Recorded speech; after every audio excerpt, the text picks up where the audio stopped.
ശബരിമലയിലെ മുന്നൊരുക്കങ്ങൾ പാളിയോ? മണ്ഡലകാല തീർത്ഥാടനത്തിന്റെ രണ്ടാം ദിവസത്തിൽ തന്നെ അത്ര നല്ല വാർത്തകളല്ല ശബരിമലയിൽ നിന്ന് വരുന്നത്. ദേവസ്വം ബോർഡിലെ ഭരണമാറ്റങ്ങളോ വിവാദങ്ങളോ തീർത്ഥാടനത്തിന്റെ ഒരുക്കങ്ങളെ ബാധിക്കാൻ പാടുള്ളതല്ല.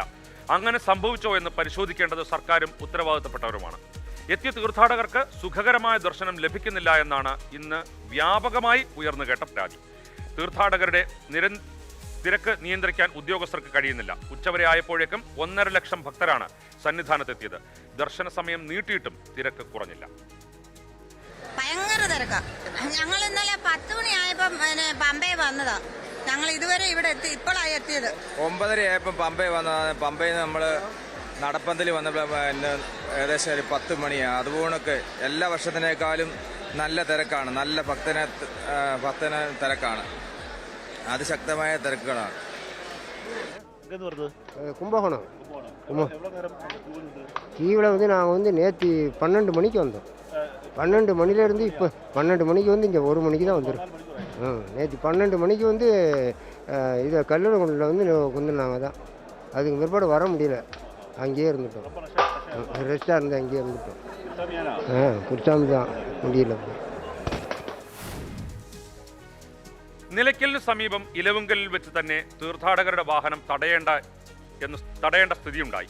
പമ്പയിൽ മണിക്കൂറുകളോളം ക്യൂ നിന്ന ശേഷം തമിഴ്നാട്ടിൽ നിന്നുള്ള ഭക്തർ ദർശനം നടത്താതെ മടങ്ങി. പന്തളത്ത് വലിയ കോയിക്കൽ ക്ഷേത്രത്തിൽ ദർശനം നടത്തിയാണ് ഇവർ തിരികെ പോയത്.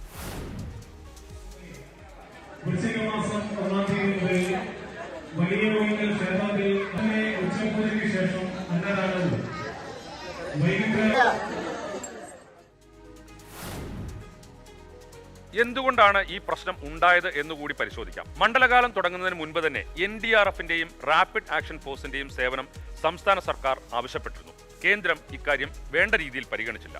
പരിശീലനം ലഭിച്ച പ്രത്യേക സേനകളില്ലാത്തത് തിരക്ക് നിയന്ത്രിക്കുന്നതിന് പ്രധാനപ്പെട്ട പരിമിതിയുണ്ടായി.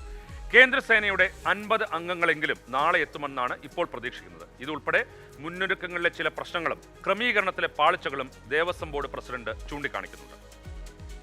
നിയന്ത്രിതമാണെന്നോ അല്ലെങ്കിൽ ആശങ്കാജനകമാണോ എന്നും പറയത്തക്ക സാഹചര്യമില്ല. ആകെ കൂടെ 1 ലക്ഷം ആളുകളാണല്ലോ നമുക്ക് സ്പോട്ട് ബുക്കിങ്ങിലൂടെയും മറ്റതിലൂടെ വരുന്നത്. കുറച്ച് ഒരുപക്ഷെ ഇതൊന്നുമില്ലാത്തവരും കയറിയിട്ടുണ്ടാവണം. അത് നിയന്ത്രിക്കും. 20,000 സ്പോട്ട് ബുക്കിംഗ് നിയന്ത്രിക്കുന്നതോടുകൂടി 70 20 90,000 ആളുകൾ പോട്ടെ ഒരു 10 പേരും. ശബരിമലയിൽ ഇന്നലെ ദർശനം നടത്തിയത് മാത്രം 1 ലക്ഷം പേരാണ്. ഇന്ന് രാവിലെ 9 മണിയായപ്പോൾ തന്നെ തീർത്ഥാടകരുടെ എണ്ണം 37,000 പിന്നിട്ടു. തിക്കും തിരക്കും കൂടിയപ്പോൾ വെള്ളത്തിനും ഭക്ഷണത്തിനും ബുദ്ധിമുട്ടുണ്ടായി. ഭക്തർക്ക് പരമാവധി സഹായം എത്തിക്കാൻ സന്നദ്ധ പ്രവർത്തകർ ശ്രമിച്ചു. താഴെ തിരുമുറ്റത്ത് വലിയ തിരക്ക് ഉണ്ടായി. ഭക്തർ സുരക്ഷാ വേലികൾ ചാടിക്കടന്നു. സാധ്യമായ എല്ലാ വാതിലുകളിലൂടെയും ഭക്തരെ കടത്തിവിട്ടു. പോലീസിന് ഒന്നും ചെയ്യാൻ സാധിക്കില്ല. മനുഷ്യ സഹജമായ കാര്യങ്ങളെല്ലാം തന്നെ പോലീസ് ചെയ്യുന്നുണ്ട്. പക്ഷേ അതിന് സമാനമായ രീതിയിലുള്ള ഒരു തിരക്കാണ് ഇപ്പോൾ ഭക്തന്മാർ എറിയുന്ന നാളികേരം പോലും നമ്മുടെ മുഖത്തേക്കും ക്യാമറയ്ക്ക് മുന്നിലേക്കൊക്കെ തന്നെ വരുന്ന ഒരു അവസ്ഥയാണ്. ആ ഭക്തന്മാർ പോലും വലിയ രോഷാകുലരായി നിൽക്കുന്ന ഒരു സ്ഥിതിയാണ്. പല ആൾക്കാരും ബാരിക്കേഡിന്റെ മുകളിൽ കയറിയിരിക്കുന്നു. ആ കയറിയിരിക്കുന്ന ആൾക്കാർ ആരെങ്കിലും ഒന്ന് മറിഞ്ഞ് ആ ഭക്തന്മാരുടെ മുകളിലേക്ക് വീണ് കഴിഞ്ഞാൽ വലിയ രീതിയിലുള്ള ദുരന്തം ഉണ്ടാകും. കുഞ്ഞ് മാളികപ്പുറങ്ങളുണ്ട്, കുഞ്ഞ് അയ്യപ്പന്മാരുണ്ട്. അവരെയൊക്കെ തന്നെ ആ ബാരിക്കേഡ് ആ സുരക്ഷാ വേലിയുടെ മുകളിൽ കയറിയിരിക്കുന്ന ഒരു സ്ഥിതിയാണ്. ഏതെങ്കിലും തരത്തിൽ അപകടം ഉണ്ടാകാനുള്ള സാധ്യത വളരെയേറെയാണ്. നിലവിൽ ഞാൻ നേരത്തെ സൂചിപ്പിച്ചതുപോലെ ആശങ്കപ്പെടുന്ന ഒരവസ്ഥ തന്നെയാണ്. ഭയാനകമായിട്ടുള്ള ഒരു അവസ്ഥ തന്നെയാണ്. നിലവിൽ ദർശന സമയം 2 മണിയായിട്ടുണ്ട്. എടുത്തു പറയേണ്ടത് 18-ാം പടിയിൽ 1 മിനിറ്റിൽ ഏതാണ്ട് 80-90 ഭക്തന്മാർ കയറിപ്പോവുക എന്നുള്ളതാണ് പതിവ്.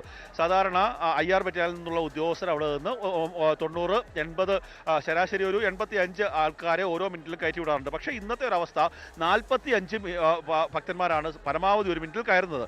അതായത് ഇവിടെ നട തുറന്ന ഞായറാഴ്ച മാത്രം 30,000 പേരാണ് വിർച്വൽ ക്യൂ ബുക്കിംഗ് നടത്തിയത്. സ്പോട്ട് ബുക്കിംഗും കൂടി ചേർത്ത് ദർശനം നടത്തിയവരുടെ എണ്ണം 59,000 ഇന്നലെ 70,000 പേർ വിർച്വൽ ക്യൂ വഴി ബുക്ക് ചെയ്ത് സന്നിധാനത്തെത്തി. സ്പോട്ട് ബുക്കിംഗ് വഴി മല കയറിയത് 28,950 പേർ. ഇന്നലെ ആകെ ദർശനം നടത്തിയത് 98,950 പേർ. ഇത് രേഖകളിൽ മാത്രമുള്ള കണക്കാണ്. മറ്റു വഴികളിലൂടെ എത്തി ദർശനം നടത്തിയ തീർത്ഥാടകരുടെ എണ്ണം കൂടി കണക്കാക്കുമ്പോൾ ഇത് കൂടുമെന്ന് ചൂണ്ടിക്കാണിക്കപ്പെടുന്നു. വിർച്വൽ ക്യൂവിൽ ബുക്ക് ചെയ്ത് തന്നെ തീർത്ഥാടകർ എത്തണമെന്നതാണ് ദേവസ്വം ബോർഡിന്റെ താല്പര്യം. സ്പോട്ട് ബുക്കിംഗ് 20,000 പേർക്ക് മാത്രമായി പരിമിതപ്പെടുത്തും. പിന്നീടെത്തുന്നവർക്ക് അടുത്ത ദിവസം അവസരം നൽകും. അപ്പാച്ചിമേട്ടിലും നീലിമലയിലും ക്യൂ ഒഴിവാക്കുക, ക്യൂ കോംപ്ലക്സിൽ ഭക്തരെ കയറ്റുക, പമ്പയിലേക്കുള്ള തീർത്ഥാടകരുടെ വരവ് നിയന്ത്രിക്കുക എന്നീ ആവശ്യങ്ങൾ പോലീസ് ദേവസ്വം ബോർഡിന് മുന്നിൽ വെച്ചിട്ടുണ്ട്. സ്പോട്ട് ബുക്കിംഗിന് നിലയ്ക്കലിൽ 7 കൗണ്ടറുകൾ കൂടി സ്ഥാപിക്കാനും ഇന്ന് തീരുമാനമായി.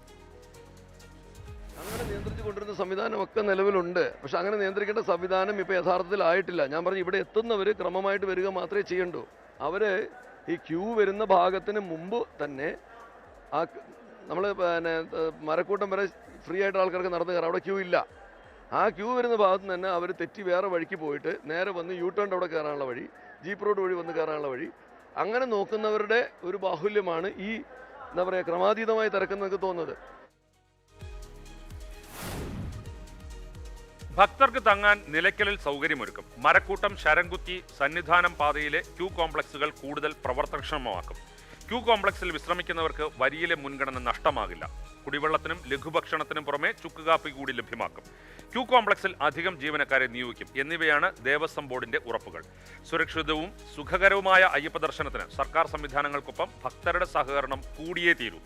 അനുവദനീയമായ വഴിയിലൂടെ മാത്രം സന്നിധാനത്തെത്തുക, വിർച്വൽ ക്യൂ ബുക്കിംഗ് തിരഞ്ഞെടുക്കുക, സുരക്ഷാ നിർദ്ദേശങ്ങൾ കർശനമായി പാലിക്കുക കൂടി ചെയ്യണം.